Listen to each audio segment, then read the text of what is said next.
শ্রীমদ্ ভগবদ গীতার চতুর্থ অধ্যায়ে আমরা বর্তমানে অবস্থান করছি।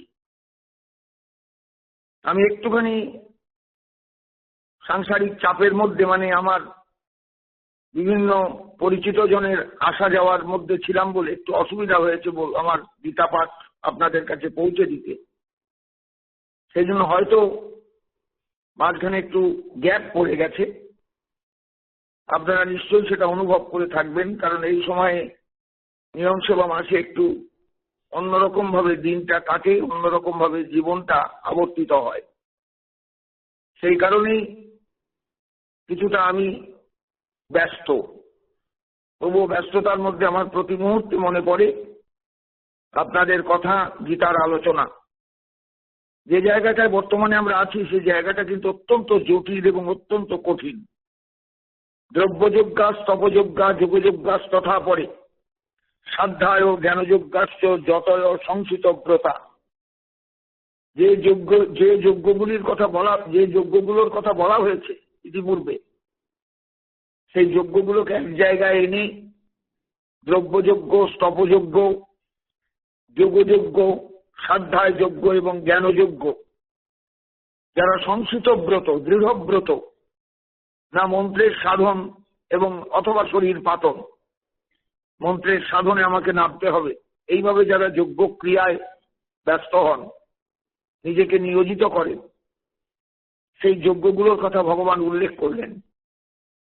অর্থাৎ ভারতবর্ষের সমস্ত সাধনার ধারাকে যজ্ঞ নামক যে শব্দটা বেদে ব্যবহৃত হয়েছে, গীতাতেও সেই যজ্ঞ শব্দকে বহু অর্থে ব্যবহার করে গেছেন গোবিন্দ, বহু অর্থে ব্যবহার করেছেন পার্থসারথী। সেই যজ্ঞগুলোর কথা উল্লেখ করে বললেন, যারা জ্যোতি, যারা সাধক, যারা সংসিত ব্রত, দৃঢ়ব্রত, সাধনায় যারা স্থির হয়ে বসতে পেরেছেন, তারা সংসিত ব্রত হয়ে, দৃঢ়ব্রত হয়ে এই যজ্ঞের সাধন করেন। যার যেটা প্রয়োজন, যার যেটা ইচ্ছা, যার যেটা আকাঙ্ক্ষা। কেউ দ্রব্যযজ্ঞ ভালোবাসেন, কেউ তপযজ্ঞ ভালোবাসেন, কেউ যোগযজ্ঞ ভালোবাসেন, কেউ সাধ্যায় যজ্ঞ ভালোবাসেন, কেউ জ্ঞানযজ্ঞ ভালোবাসেন। এইবার বলছেন গোবিন্দ, প্রত্যেকের প্রাণন ক্রিয়া, অর্থাৎ নিঃশ্বাস প্রশ্বাসের যে যাতায়াত, আসা যাওয়া, এই যে প্রাণ, অপান, ব্যান, সমান, উদান, আমি এর আগেও বলেছি আপনাদের কাছে। প্রাণকর্ম বলে একটা শব্দ আছে, দেখবেন আগের শ্লোকে সর্বাণী ইন্দ্রিয় কর্মাণি প্রাণকর্মাণি চা পড়ে, আত্মসংযম যোগাগ্ন জুহতি জ্ঞানদীপিতে, 27 সংখ্যক শ্লোক। এই প্রাণকর্ম ব্যাপারটা বুঝতে হয়, প্রত্যেককে বোঝা উচিত। অন্তত গীতা পড়লে, গীতা পড়তে যারা চান, পড়লে নয়, পড়তে যারা চান, গীতা বুঝতে যারা চান, তাদের এই প্রাণকর্মটা বুঝতে হয়। আমি আগেও বলেছি, আবার বলছি বুঝবার জন্য, যে প্রাণ, অপান, ব্যান, সমান, উদান, আমাদের সকলের মধ্যে, সমস্ত শরীরে, সকলের শরীরে এই পঞ্চ প্রাণের উপস্থিতি আছে। প্রাণবায়ুর কাজ হলো বহির্নয়ন, বাতাসকে বাইরে নিয়ে আসা। অপানের কাজ হলো অধনয়ন, নিচের দিকে নিয়ে যাওয়া। গুজ্জদ্বার দিয়ে যে বায়ু বেরোয়, যাকে আমরা অধবায়ু নিঃসরণ বলি, এটা হলো অপানের কাজ। ব্যানের কর্ম হলো আকুঞ্চন ও প্রসারণ। মলত্যাগকালে দেখবেন গুজ্জদ্বার আকুঞ্চিত হয়, আবার প্রসারিত হয়, সংকুচিত হয়। এটা হলো একটা বিশেষ প্রাণের ক্রিয়া, প্রাণের একটা প্রাণবায়ুর ক্রিয়া। এটা হলো ব্যান। সমানের কাজ হলো ভুক্ত পদার্থের পরিপাক। যা আমি খেলাম, যা আমি খাচ্ছি, প্রতিনিয়ত যে বস্তুগুলো আমরা ভোজন করছি, সেগুলোর পরিপাক ক্রিয়াটা হয় এই বায়ুর দ্বারা, এই প্রাণের দ্বারা। আর উদানের কাজ হলো ঊর্ধ্বনয়ন। উদান বায়ু উপর দিকে নিয়ে যায় বাতাসকে, ক্রিয়াটাই হলো তার উপর দিকে নিয়ে যাওয়া, ঊর্ধ্বনয়ন।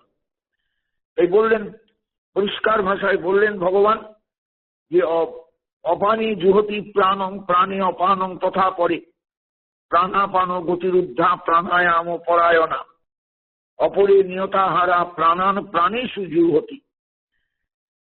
এই জায়গা থেকে আজকে আমি আবার রওনা দিচ্ছি। অপরে নিয়তাহারা, কেউ কেউ মিতাহারী, অর্থাৎ সংযত আহারে থেকে অর্থাৎ যেটুকু না হলে নয় সেইটুকু গ্রহণ করে প্রাণান প্রাণেষু জুহতি, প্রাণবায়ুকে প্রাণের মধ্যেই আহুতি দেন, প্রাণকে প্রাণের মধ্যেই আহুতি দেন। ব্যাখ্যা করলে বলতে হয় এরা প্রাণায়াম পরায়ণ তো বটেই, আবার সঙ্গে সঙ্গে মিতাহারী হয়ে প্রাণাপান ও গতির উদ্ধা সমস্ত প্রাণ এবং অপানের গতিকে রোধ করে প্রাণায়াম পরায়ণ হয়ে চলেন। এ তো সত্যি কথা। প্রাণান প্রাণেষু জুহতি, সমস্ত ইন্দ্রিয়গণকে প্রাণসমূহের মধ্যে আহুতি দেন। অর্থাৎ সমস্ত এই প্রাণ বায়ু তত্ত্ব, প্রাণ অপান ধ্যান সমান উদান, এদের কার্যকলাপ সম্পর্কে অবহিত না হলে, এই বায়ু সম্পর্কে জ্ঞান ঠিক মতো ধারণায় না এলে কখনোই মানুষ এই সমস্ত ক্রিয়ায় বসতে পারে না বা করতে পারে না। তবু এগুলো আমাদের জেনে রাখা দরকার। আমরা খাচ্ছি দাচ্ছি শুচ্ছি, খুব ভালো কথা, কাজ করছি সংসার করছি, খুব ভালো কথা। আমার ভেতরে যে প্রাণ অপান ব্যান সমান উদান এই বায়ুগুলোর যে ক্রিয়া চলছে, এগুলোকে একটু অনুভবে রাখা দরকার। আমি বলছি না যে সবাই এই প্রাণতত্ত্বকে বুঝবেন, এই বায়ু তত্ত্বকে বুঝবেন, প্রাণায়াম পরায়ণ হবেন, তা কিন্তু নয়। সংসারে প্রাণায়াম পরায়ণ এমনি এমনি হওয়া যায় না। এর জন্য সত্যিকারের সদ্গুরু দরকার, যিনি প্রাণায়াম তত্ত্ব বোঝাতে পারেন, প্রাণায়াম তত্ত্ব শেখাতে পারেন, প্রাণায়াম তত্ত্বকে রীতিমতো আমাদের ধারণার মধ্যে এনে দিতে পারেন, বোধের মধ্যে এনে দিতে পারেন। আর এ না করে কেউ যদি ইচ্ছা মতো নিজের খুশি মতো পুরক কুম্ভক রেচক এগুলোকে অভ্যাস না করে বা শিক্ষা না নিয়ে কেউ যদি করতে যান, তাহলে অসুস্থ হয়ে যাবেন। একবারে নিশ্চিতভাবে জেনে রাখবেন, একবারে শরীর মানে প্রাণ সংশয় এসে যাবে এই প্রাণবায়ুকে একটু এদিক ওদিক করতে চেষ্টা করলে। সিস্টেমে যা আছে সেই সিস্টেম অনুযায়ী প্রত্যেকে আমরা চলি। সিস্টেমের এদিক ওদিক করতে গেলে সদ্গুরুর একটা নির্দেশ শিক্ষা আমাদের জীবনে আবশ্যক। প্রাণায়াম শিক্ষককে না পেয়ে যদি কেউ নিজের মতো খুশি মতো করতে যান প্রাণায়াম, তাহলে কিন্তু বিপদ হয়ে যাবে। প্রাণান প্রাণেষু জুহতি, প্রাণবায়ুকে কেমন করে প্রাণে আহুতি দিতে হয় এগুলো শিক্ষা সাপেক্ষ, উপদেশ সাপেক্ষ। অতএব এর জন্য কিন্তু একটা বিশেষ গুরু দরকার, বিশেষ শিক্ষক দরকার, বিশেষ আচার্য দরকার। এজন্য সাবধান হয়ে এগুলো বুঝতে হয়, জানতে হয়। ক্রিয়াকর্মের মধ্যে চট করে যেতে নেই, শুধু বুঝে নিতে হয় বায়ু তত্ত্বটা কি জিনিস, বায়ু তত্ত্বটা কেমন, এই প্রাণবায়ু কি বস্তু, এটা বুঝতে হয়। এইবার বলছেন ভগবান, এই যে অপরিনিয়তাহারা প্রাণান প্রাণেষু জুহতি, বিষয়টা প্রত্যেকের একটু বোঝা দরকার। যে বিষয় বুঝতে পারবেন যে যজ্ঞই হলো গীতার একটা বিশেষ শব্দ, এবং এই শব্দটাকে বহুভাবে বহু অর্থে ব্যবহার করেছেন ভগবান। অতএব এই যজ্ঞ তত্ত্বটাই হলো ভারতবর্ষের একটা সুপ্রাচীন শিক্ষার ধারা, একটা নিয়ম, একটা বিশেষ উপাসনা পদ্ধতি, সবকিছু এই শব্দটার মধ্যে নিহিত আছে। সেই জন্য এই যজ্ঞ তত্ত্বটাকে বুঝতে হবে। তার জন্য পরিষ্কার বলছেন 30 নম্বর শ্লোকে এবং 31 নম্বর শ্লোকে দেখবেন। আমি বলেছি আপনাদের কাছে, তবু আবার বলছি কেন না, খুব কঠিন, খুব জটিল জায়গাটা। সদ্বে অতি এতে সদ্বেদ পেতে যজ্ঞবিদ যজ্ঞ ক্ষরিত কলমশা। বলছেন দেখো, সবাই এই যজ্ঞগুলোকে যদি ঠিক অনুষ্ঠান করতে পারে, তাহলে তারা যজ্ঞবিদ। দ্রব্যযজ্ঞ, স্তবযজ্ঞ, জপযজ্ঞ, সাধ্যায় যজ্ঞ, জ্ঞানযজ্ঞ, এগুলো না জানলে তো কেউ করতে পারবেন না পালন, ঠিক অনুষ্ঠান। অতএব যারা এই যজ্ঞগুলো সম্পর্কে অবহিত, তারা যজ্ঞবিদ, তারা যজ্ঞ সম্পর্কে জানেন। সর্বে অপ্রেতে যজ্ঞবিদ যজ্ঞ ক্ষরিত কলমশা, যজ্ঞের দ্বারা যাদের কলমশ দূর হয়েছে, যজ্ঞের মাধ্যমে যাদের সমস্ত জীবনের কালুষ্য দূর হয়েছে, পাপ দূর হয়েছে, তারা যজ্ঞবিদ, তারা যজ্ঞবিদ। এবং এরা সবাই যজ্ঞবিদ। যারা জ্ঞানযজ্ঞের অভ্যাস করেন, দ্রব্যযজ্ঞের অভ্যাস করেন, তপযজ্ঞের অভ্যাস করেন, সমস্ত সাধ্যায় যজ্ঞের অভ্যাস করেন, সব যজ্ঞবিদ এরা সব। যজ্ঞাশিষ্টা অমৃত ভুজ জানতি ব্রহ্ম সনাতন, সনাতন ব্রহ্ম তত্ত্ব যাকে জানা উচিত, যাকে জানা দরকার, যাকে জানলে আর কিছু জানার বাকি থাকে না, সেই সনাতন ব্রহ্ম তত্ত্ব অনাদি অনন্তকাল ধরে যিনি আছেন, ছিলেন, থাকবেন, সেই ব্রহ্ম তত্ত্বকে একমাত্র পাওয়া যায় এই যজ্ঞের দ্বারা। ভগবান এই জায়গায় যজ্ঞের এই প্রশংসায় গেলেন, বলছেন যজ্ঞ শিষ্টার অমৃত ভূয়। যজ্ঞের যা অবশিষ্ট থাকে, অর্থাৎ মানুষের এই যজ্ঞ কর্মে যে জীবনের সিদ্ধি লাভ হয়, জীবনে যে প্রাপ্তি হয়, জীবনের যে সার্থকতার অনুভব হয়, এই হলো যজ্ঞের অবশিষ্ট। এই নিয়ে যারা থাকেন, অর্থাৎ এই অবশিষ্ট যজ্ঞের অনুভব নিয়ে যারা জীবনকে প্রতিপালন করেন, জীবনকে এগিয়ে নিয়ে চলে, তারাই হলেন যজ্ঞাশিষ্টা অমৃত ভুজ। তারা অমৃত ভোগ করেন এবং তারাই ব্রহ্মকে লাভ করেন, সনাতন ব্রহ্ম তত্ত্বকে তারা বুঝতে পারেন। নায়ম লোকোষ্ঠী অযোগ্যস্য কুত অন্য পুরুষোত্তম। জগতে এখানে একবারে যজ্ঞের প্রশংসায় পঞ্চমুখ হয়ে ভগবান একটা মন্তব্য করলেন যে যারা অযোগ্য, যারা যজ্ঞরহিত, যাদের জীবনটা যজ্ঞের মাধ্যমে এগুলো না, যজ্ঞ তত্ত্বকে যারা বুঝতে পারলেন না, গীতার ভাষায় যজ্ঞ তত্ত্ব কি, তারা কিন্তু অযোগ্য। নায়ম লোক অস্থি অযোগ্যস্য। সত্যিকারের কোন লোক, কোন স্থিতি এই অযোগ্য ব্যক্তির, যোগ্যহীন ব্যক্তির নেই। কুত অন্য, অন্য কোথাও আছে কি? বলছে না, নেই।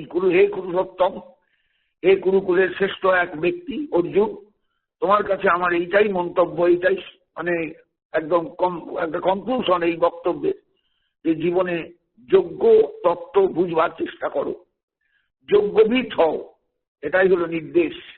নায়ং লোকস্তি অযোগ্যস্য কুত অন্য পুরুষোত্তম। এ পুরুষোত্তম, অযোগ্য ব্যক্তির কোন লোক, কোন স্থিতি, কোন তার জন্য জগৎ নেই। সে কিন্তু হারিয়ে গেল, সে হারিয়ে যায়। এটাই কিন্তু আমাদের কাছে খুব গভীরভাবে অনুধাবনের জায়গা। বিষয়টা হলো এই যে যজ্ঞই হলো সংসারের নিয়ম। গীতার ভাষায় প্রত্যেকের কর্তব্য সম্পাদনের মধ্যে দিয়ে, পরস্পরের ত্যাগ স্বীকারের মধ্যে দিয়ে, আদান প্রদানের মধ্যে দিয়ে এই জগৎটা চলছে এবং এতেই প্রত্যেকের সুখ স্বাতন্ত্র্য অব্যাহত আছে। যিনি এই বিশ্বযজ্ঞ ব্যাপারে যোগদান করেন না, যজ্ঞ স্বরূপের স্বীয় কর্তব্য সম্পাদন করেন না, তার ইহকাল পরকাল উভয়ই বিনষ্ট হয়, তার জীবন ব্যর্থ। মোঘং পার্থ সজীবতী, এর আগেও বলে এসেছেন 3য় অধ্যায়ের 16 নম্বর শ্লোকে, যে তার জীবনটাই নিষ্ফল। যজ্ঞাবশিষ্ট দ্রব্যকে অমৃত বলে। আবার আমি বলছি, এর স্থলে এটা কিন্তু রূপকার্থে ব্যবহৃত হয়েছে। রূপকার্থে, রূপক মানে অ্যালিগরি, যাকে ইংরেজি ভাষায় বলা হয়। একটা কঠিন বিষয়কে বোঝাতে যেমন বিভিন্ন বিষয় আমাদের আনতে হয়, মানে রূপক এসে যায়, তেমনি এখানে যজ্ঞ শব্দটা রূপক। কিরকম? যজ্ঞ শেষ অমৃত ভোজনে ব্রহ্মপদ লাভ হয়। তাৎপর্য কি? না, যজ্ঞ স্বরূপ যে কৃত নিয়ম, না, যে যজ্ঞ স্বরূপ যে কৃত নিষ্কাম কর্ম, সেই কর্মেতেই মানুষের মোক্ষ লাভ হয়। আমরা তো মুক্তি চাই। এই দেহটা তো একটা বন্ধন, এই জীবনটা তো একটা বন্ধন। একজনই থেকে আরেকজনীতে যাওয়া তো এক বন্ধন থেকে আরেক বন্ধনে পড়া। এই বন্ধন থেকেই মুক্তি হলো জীবনের কাঙ্ক্ষিত। একেই মোক্ষ বলা হয়েছে শাস্ত্রে। গীতাতেও এই শব্দটা মোক্ষ কথার দ্বারা বোঝানো হয়েছে।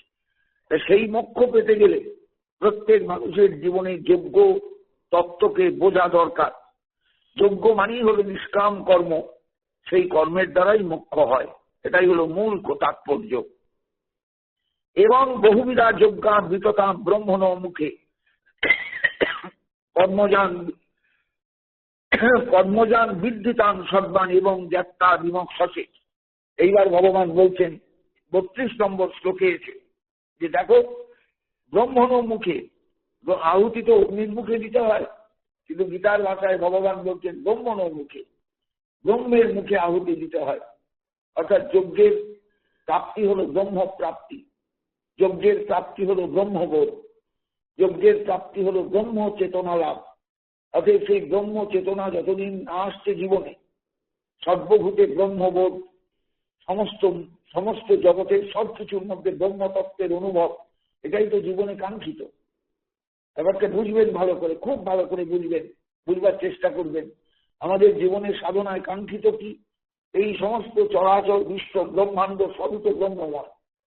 যেটা আমাদের ভাষায় আমরা কিন্তু তা বুঝি না। আমরা একে বলি গাছ, ওকে বলি পাথর, ওকে বলি নদী, ওকে বলি মানুষ, ওকে বলি ছাগল, ওকে বলি গরু। এগুলো আমাদের একটা বিচ্ছিন্ন ধারণা। এই বিচ্ছিন্ন ধারণার থেকে সরে গিয়ে যেদিন সাধন বসে বা সাধনের মাধ্যমে ব্রহ্মবোধ আসে, সেই ব্রহ্মবোধটাই কাঙ্ক্ষিত। বলছেন এবং বহুবিধা যজ্ঞা বিততা ব্রহ্মণ মুখে। এইভাবে বহু যজ্ঞের কথা শাস্ত্রে বলা হয়েছে। ব্রহ্মণ মুখে মানে ব্রহ্মার মুখে বহুবিধা যজ্ঞ বিততা, যজ্ঞা বিততা, বহুবিধ যজ্ঞের কথা বলা হয়েছে। তান সদ্বান কর্মযান বৃদ্ধি, এগুলো সবই কিন্তু কর্মের ফল, সবই আমাদের কর্মের ফল। কেউ দ্রব্যযজ্ঞের প্রতি আকৃষ্ট হন, সেটা তার কর্মফলে। কেউ তপযজ্ঞের প্রতি আকৃষ্ট হন, সেটা তার কর্মফল। কেউ জ্ঞানযজ্ঞের প্রতি আকৃষ্ট হন, সেটা তার কর্মের ফল।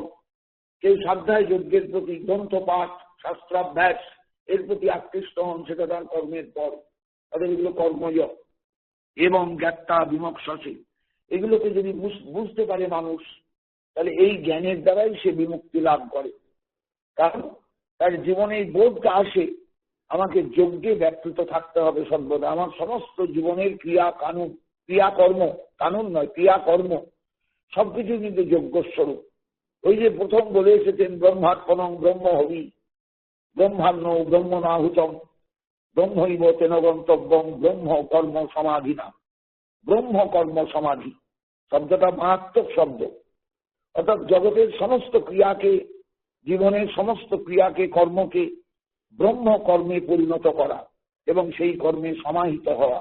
চারটিখানি ব্যাপার নয়, কিন্তু ব্যাপার, বিষয়টা সাংঘাতিক বিষয়। অর্থাৎ সেই ব্রহ্মকর্মে যিনি সমাধি হন, তেন ব্রহ্ম এব গন্তব্য, তিনি অবশ্যই ব্রহ্ম লাভ করবেন। জীবনে এটাই তো কাঙ্ক্ষিত, যে আমার ব্রহ্মবোধ যেন আসে। আমি যেন সংসার থেকে যাওয়ার সময় এই ছেলে আমার, এই মেয়ে আমার, এই স্ত্রী আমার, এই স্বামী আমার, এই বোধগুলো ত্যাগ করে সমস্ত জগৎ ব্রহ্মময়, আমিও ব্রহ্মলীন হতে চলেছি, এই ধারণা নিয়ে জগৎ থেকে বিদায় নেয়। এটাই তো সাধনার আসল প্রাপ্তি। আমরা তো সব যাওয়ার সময় ছেলে কাঁদছে, মেয়ে কাঁদছে, স্ত্রী কাঁদছেন, তাদের দিকে তাকিয়ে মনে করি তোমাদের রেখে যাচ্ছি, তোমরা আমার রইলে, এবার আমি চললাম। তার মানে সব পৃথক, ব্রহ্মবোধ নেই, ব্রহ্ম চেতনা নেই। এইভাবে তো আমরা থাকি। এটা আমার বাড়ি, আমার বাড়িতে আমি মরলাম, ইত্যাদি ইত্যাদি যে ধারণাগুলো আমাদের সাধারণ জীবনে, সংসারী জীবের, এগুলো সবই কিন্তু ব্রহ্ম জ্ঞানহীন জীবের ধারণা।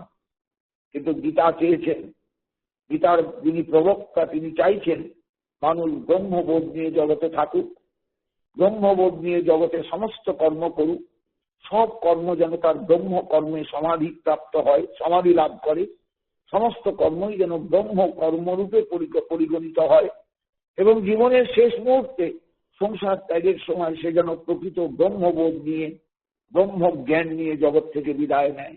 এটাই তো কর্তব্য, এটাই তো প্রাপ্তি। কিন্তু এটা তো সহজ ব্যাপার নয়। আমি সারা জীবন সংসার করে গেলাম, ছেলে মেয়ে এই বোধ নিয়ে চললাম, আমার ছেলে আমার মেয়ে বোধ নিয়ে চললাম, আমার ঘর আমার বাড়ি এই চিন্তা নিয়ে চললাম, আর জীবনের শেষে আমি ব্রহ্ম প্রাপ্ত হব, ব্রহ্মলীন হব। এটা কি সস্তা কথা, সহজ কথা? এত সহজ ব্যাপার এটা নয়। এর জন্য চাই একটা গভীর প্রত্যয়, এর জন্য চাই দারুণ তপস্যা, এর জন্য চাই বিরাট একটা পদক্ষেপ, যে পদক্ষেপ সাধারণ মানুষ নিতে অপারগ।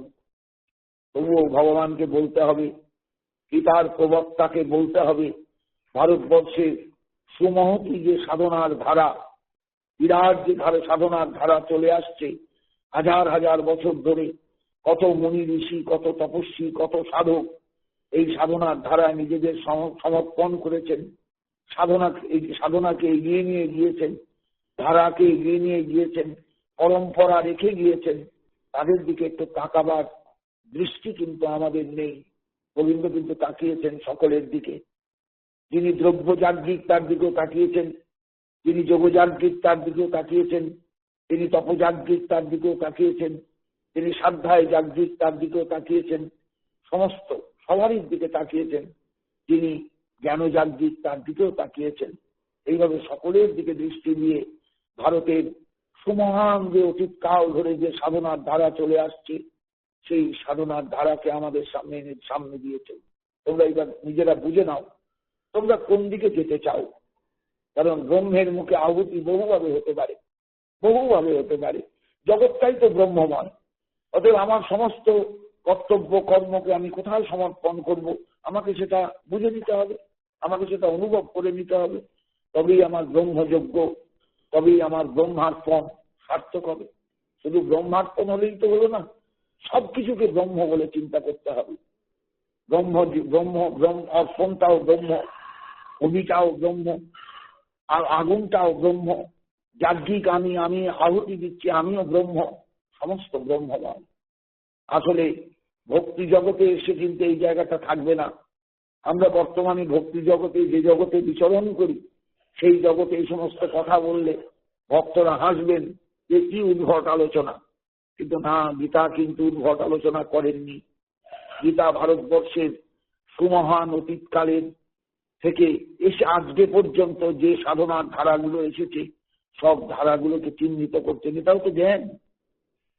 এই যে ব্রহ্মবোধ, এই যে যজ্ঞ জ্ঞান, এই জ্ঞানটা কজন আর আছে? আমরা তো যজ্ঞ বলতে বুঝি আগুনে আহুতি দান, মানে যে কোনো দেবতার উদ্দেশ্যে পূজা, কিন্তু তা তো নয়। জীবনটাই তো ব্রহ্মময়, আমার সমস্ত কর্মই তো ব্রহ্মময়। এই বোধ কজন আর আছে?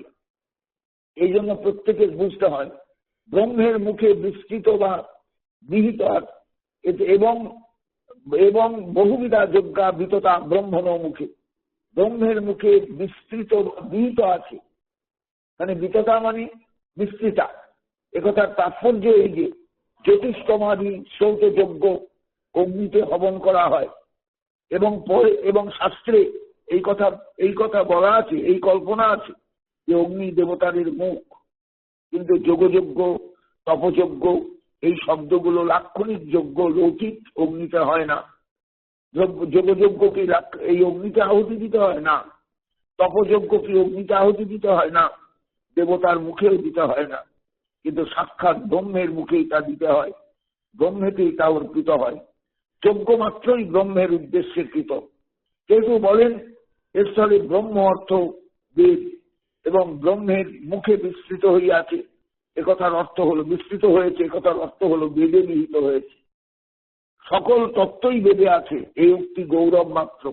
মহাভারতের কোন স্থলে কোন জায়গায় স্পষ্টই বলা আছে সকল ধর্ম বেদে নেই। বস্তুত দেবোদ্দেশে কৃত মীমাংসকদের শ্রৌত যজ্ঞের সম্প্রসারণ করে ব্যাপক অর্থে ব্রহ্মার্পণ বুদ্ধিতে কৃত কর্মমাত্রকে গীতার যজ্ঞ বলা হয়েছে। সর্বব্যাপী যে ব্রহ্ম তিনি নিত্য সর্বযজ্ঞে প্রতিষ্ঠিত আছেন, এটা পঞ্চম অধ্যায়ে আমরা গিয়ে পাব। বিশ্বময় বিরাট কর্মে নিজেকে তিনি অভিব্যক্ত করেছেন। সকল যজ্ঞই সেই বিশ্বকর্মের বিভিন্ন রূপ। সমস্ত যজ্ঞই তাই কর্মজ। এটা জানলেই মুক্ত হবে। কেমন করে? না, কর্মই ব্রহ্ম শক্তি, কর্ম ভিন্ন যজ্ঞ নেই, এবং যজ্ঞ বা সাধনা ভিন্ন সিদ্ধি নেই। এ জেনে যথার্থ প্রকারে, মানে যেমন করে পারো ব্রহ্মার্পণ বুদ্ধিতে কর্ম করো, সাধনা করো, তবেই মুক্ত হবে। সমস্ত যজ্ঞের মধ্যে জ্ঞানযজ্ঞই শ্রেষ্ঠ, কিন্তু তাও কর্মেরই ফল, এবং কর্মের দ্বারাই লাভ হয়, কর্মের মাধ্যমেই লাভ হয়। এই সমস্ত যজ্ঞই কর্ম থেকে উৎপন্ন। ঈশ্বরের যে এক বিরাট শক্তি বিশ্বব্যাপী কর্মে আবির্ভূত, যে কর্মের কথা আমরা সবসময় বলে আসি, যে জগৎটাই তো কর্মময়। কে না কাজ করছে, একটা পিঁপড়েও ছুটছে, একটা মানুষও ছুটছে, তফাৎ তো কিছু নেই। একটা পোকামাকড়ও ছুটছে তার নিজের উদ্দেশ্য সিদ্ধির জন্য, সবই তো কর্ম করছে। যে বিরাট শক্তি এই বিশ্বব্যাপী কর্মে আবির্ভূত, সমস্ত যজ্ঞই তা থেকে উদ্ভূত। এরূপে বিশ্বের সকল ক্রিয়াই পরমেশ্বরের উদ্দেশ্যে যজ্ঞস্বরূপে পরিণত হয়, এবং মানুষের পক্ষে এই যজ্ঞের শেষ ফল হচ্ছে আত্মজ্ঞান এবং ব্রহ্মজ্ঞান। এটা বুঝতে পারলেই জীবনের সার্থকতা। একথাই ভগবান অর্জুনকে বোঝাতে চাইছেন, যে তুমি সামান্য যুদ্ধটাকে মনে করছো তোমার কাছে কষ্টকর, এটাকে বিরাট ঈশ্বরের কর্ম বলে মনে করো, ব্রহ্মের কর্ম বলে মনে করো, নিজেকেও ব্রহ্ম বলে চিন্তা করো। তোমার অস্ত্রগুলো ব্রহ্ম, ওই ধনুর্বাণ সব এগুলো ব্রহ্ম।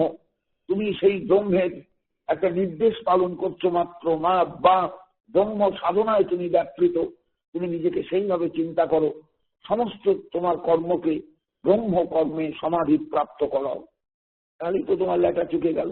তুমি ভাবছো কেন আমার পাপ হবে, আমার কলমশ আমাকে স্পর্শ করবে? এগুলো ভেবো না। এই কথাগুলো বলার উদ্দেশ্যই হচ্ছে অর্জুনের কাছে যে তুমি নিজেকে, নিজের স্বরূপটা বুঝে তারপর যুদ্ধ কর্মে প্রবৃত্ত হও। মনে রেখো, ব্রহ্ম চেতনা এটা মানুষের জীবনে একান্ত প্রয়োজনীয়।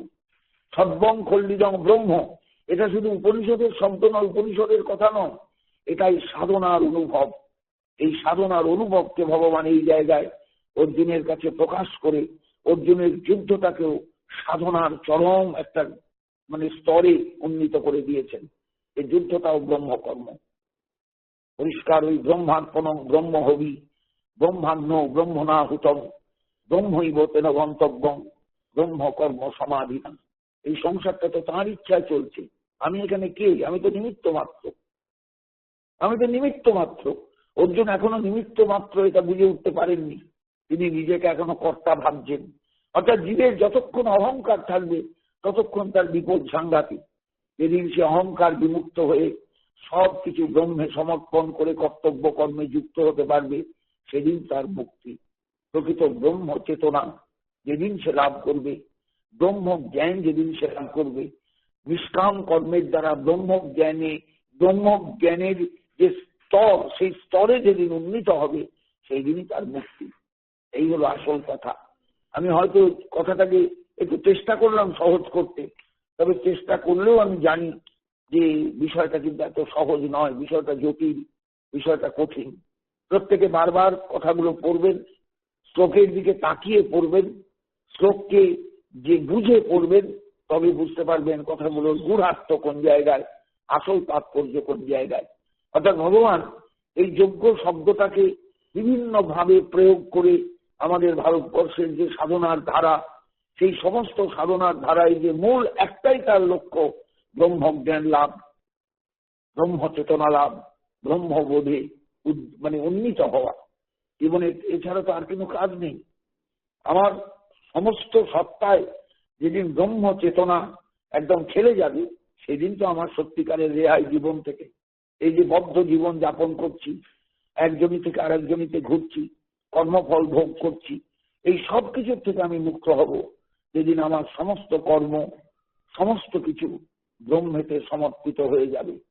সেদিন আমার কিছু আলাদা থাকবে না, আমি বলে কিছু থাকবে না। আমি বলে কিচ্ছু থাকে না জগতে। আমি আছে বলেই যত ঝামেলা। আমি যেদিন চলে যাবে, সেই দিন মানুষের জীবনে আসবে আসল ব্রহ্ম চেতনা অনুভব। এই চেতনাটা লাভ করা বড় দরকার। দিলে মানুষ তৈরি হয় না, মানুষ সত্যিকারের আসল সাধনার ভূমিতে গিয়ে দাঁড়াতে পারে না, মানুষের আসল জীবনটা শুরু হয় না। আমাদের এই জীবন কিন্তু শুরু হয়নি এখনো। আমরা শুধু কর্মফল ভোগ করে যাচ্ছি এক জীবন থেকে আর এক জীবনে। সংসার ভোগ করছি, দুঃখ পাচ্ছি, কষ্ট পাচ্ছি, যন্ত্রণা পাচ্ছি, হয়তো একটু আধটু সুখ পাচ্ছি। সেই সুখটাকে যখনই পাচ্ছি তখনই মনে হচ্ছে এইটাই যদি থাকতো টিকে তাহলে বড় ভালো হতো। আবার দুঃখের ঝাপট আসছে, সেই ঝাপটে উদ্বিগ্ন হয়ে যাচ্ছি। কারণ আমার তো আমিত্ব রয়েছে, আমার সংসার, আমার ছেলে মেয়ে, আমার ঘর, আমার বাড়ি যদি না থাকে, যদি নষ্ট হয়ে যায়, যদি কেউ হাতছাড়া হয়ে যায়, তাই প্রতি মুহূর্তে আমরা আশঙ্কিত। এই জায়গাটা কেন না, প্রকৃত ব্রহ্ম চেতনার উদয় আমাদের কারুর মধ্যেই হয়নি। গীতা সেই উপদেশ দিচ্ছেন, ভগবান পার্থসারথী রূপে সেই উপদেশ দিচ্ছেন, অর্জুন জীবনটাকে ব্রহ্মকর্মে ব্রহ্মকর্মে সমাধি হচ্ছে এই জায়গায় নিয়ে চলো। সমস্ত কর্ম ব্রহ্মকর্ম রূপে তোমার জীবনে এসেছে, এই জায়গাটায় নিয়ে চলো। আমার কোনো কর্ম আলাদা আমার বলে কিছু নেই, আমার সমস্ত কর্মই ব্রহ্মকর্ম, এবং সেখানে সমাহিত হতে হবে। এই সমাধিটা আমাদের প্রত্যেকের দরকার। কিন্তু মুখে বলা এক জিনিস, আর কাজে পরিণত করা তো এক জিনিস নয়। এর জন্য যে কত সাধনার দরকার, কত বোধোদয়ের দরকার, কত চেতনার দরকার, কত অনুভবের দরকার, কত ঈশ্বরকে ডাকার দরকার, কত তার করুণার জন্য কাতরতা প্রয়োজন, এগুলো আমরা কেউ বুঝি না। গীতা আমরা পড়ি কই, গীতা আমরা আলোচনা করি কই, গীতার ভেতরে আমরা ঢুকবার চেষ্টা করি কই, গীতাকে ঠাকুর ঘরে রেখে ফুল তুলসী পাতা চাপিয়ে গীতার গায়ে একটা রীতিমতো পর্দা তৈরি করে দিই, চন্দনের পর্দা। আসলে গীতার বোধের সঙ্গে আমাদের কোনো সম্পর্ক নেই। গীতার জ্ঞানের জন্য আমরা কেউ ব্যাকুল নই। গীতার জায়গায় আছেন, আমরা আমাদের জায়গায় আছি। ভগবান 5000 বছর আগে যে উপদেশাবলী দিয়ে গিয়েছিলেন তার কতটুকু অনুসরণ আমরা করি, কতটুকু অনুভব আমরা করি? কিচ্ছু করি না, কিচ্ছু করি না। এটা জ্ঞানযোগের চ্যাপ্টার অধ্যায়টা, জ্ঞানযোগ। জ্ঞান কত রকমের হতে পারে, কত বিষয় নিয়ে মানুষকে চলতে হয়, কত জ্ঞানের তার জীবনে দরকার। এই জ্ঞান পুঁথিগত বিদ্যা নয়, এই জ্ঞান চেতনা, চেতনা, চেতনা। যা দেবী সর্বভূতেষু চেতনিত্ব বিধীয়তে, তিনি চেতনারূপিণী মহাশক্তি। তিনি যদি কৃপা না করেন, তিনি যদি করুণা না করেন, আমাদের চৈতন্যতা হবে কি করে? আমাদের চেতনার জন্ম হবে কি করে? আমরা এই সংসারে থোরবড়ি খাড়া, খাড়া বড়ি থোর, থোরবড়ি খাড়া, খাড়া বড়ি থোর, এই নিয়েই চলে যাব। কিচ্ছু লাভ করতে পারবো না, কিচ্ছু হাতে পাবো না, হাতে শূন্য, কিচ্ছু থাকবে না। হাতে একদম, হাত একদম ফাঁকা। জীবন কাটিয়ে দেব, সারা জীবন, কিন্তু অনুভব থাকবে না, উপলব্ধি থাকবে না, চেতনার জন্ম হবে না, কিচ্ছু থাকবে না আমাদের। সেই জায়গাটা যদি আমাদের মনে হয় ভালো, ভালো, কিন্তু সেই জায়গাটা তো ভালো নয়। আবার তো আমাকে আসতে হবে এই সংসারে আমার কর্মফল ভোগ করতে। কিন্তু কর্মফল তো তাড়ানো যায়। ভগবান নিজেই তো বলছেন তুমি কর্মফল থেকে মুক্ত হতে পারবে। সমস্ত কর্মকে ব্রহ্ম কর্ম বলে মনে করো, সমস্ত ক্রিয়াকে ব্রহ্ম ক্রিয়া বলে মনে করো, সমস্ত জীবনটাকে ব্রহ্মযজ্ঞে পরিণত করে নাও। সব যজ্ঞই মানে ব্রহ্মযজ্ঞ, সব ক্রিয়াই ব্রহ্মযজ্ঞ। এই ধারণার বশবর্তী হয়ে চলো, তবে দেখবে জীবনের শেষ মুহূর্তে যখন সংসার ছাড়ছ, তখন সমস্ত সংসারে যেদিকে তাকাবে সেদিকেই তুমি দেখবে কোথাও দুঃখ নেই, কোথাও শোকের ছায়া নেই, কোথাও বেদনা নেই, কোথাও কষ্ট নেই, কোথাও যন্ত্রণা নেই। আছে শুধু ব্রহ্ম লাভের সুখ, ব্রহ্ম লাভের আনন্দ, ব্রহ্মানুভূতির তৃপ্তি। এই তৃপ্তিটা দরকার, এই বোধটা দরকার। এই জন্যই গীতার শ্লোকের সঙ্গে ওতপ্রোতভাবে নিজেকে মিশিয়ে দিতে হয়, বুঝতে হয়, ধারণার মধ্যে আনতে হয়, চেতনার মধ্যে আনতে হয়। স্বপ্নে, জাগরণে, সুযুক্তিতে গীতার ভাষার সঙ্গে নিজেকে পরিচিত হতে হয়, মিলিয়ে দিতে হয় জীবনের সঙ্গে গীতাকে। তবে তো গীতার করুণা পাওয়া যাবে, তবে তো গীতাকে উপলব্ধি করা যাবে। অথবা অমনি অমনি পেয়ে যাবো, খাবো দাবো, শুয়ে থাকবো, মানুষের সঙ্গে ঝগড়া করবো, লড়াই করবো, আমার করে যাব, আর আমি গীতার বোধ পেয়ে যাব। এত সহজ ব্যাপারটা নয়। তাই আসুন প্রত্যেকে আমরা গীতাকে যেন একটু অনুভব করার চেষ্টা করি। অনুভব, অনুভব, অনুভব। এই অনুভূতি যদি না জন্মায়, অনুভব যদি না জাগ্রত হয়, আমরা কোনোদিন গীতা পড়েও গীতা ধরতে পারবো না, গীতার করুণাকে উপলব্ধি করতে পারবো না, গীতার যে অসাধারণত্ব তাকে আমাদের জীবনে আমরা কিছুতেই প্রতিফলিত করতে পারবো না। গীতার জায়গায় থেকে যাবে, আমরা আমাদের জায়গায় থেকে যাব, শুধু কর্মফল ভোগ করব, আসবো আর যাব, আসবো আর যাব, আসবো আর যাব। জয় গীতাই, জয় গৌরহরি, জয় শ্রীমদ ভগবদ গীতা। আজ এই পর্যন্তই রাখলাম, আগামীকাল আবার আপনাদের সঙ্গে দেখা হবে। আমি এগুতে পারছি না খুব তাড়াতাড়ি, কারণ জায়গাটা যেন বড্ড জটিল লাগছে আমার কাছে, যে আমি মানুষের কাছে পৌঁছতে পারছি তো, মানুষকে বোঝাতে পারছি তো, মানুষকে উপলব্ধির জায়গাটা এনে দিতে পারছি তো। একটু জায়গাটা যদি ধরিয়ে দিতে পারি, তাহলে সাধারণ মানুষও গীতা পড়তে গিয়ে, এই শ্লোকের ব্যাখ্যা পড়তে গিয়ে একটু ভাববেন, একটু চিন্তা করবেন, একটু চোখ বুঝে ভাববেন কি বলা হলো, কি আস্বাদন হলো, কি অনুভব পেলাম। আজ এই পর্যন্তই রাখলাম। সকলে ভালো থাকবেন।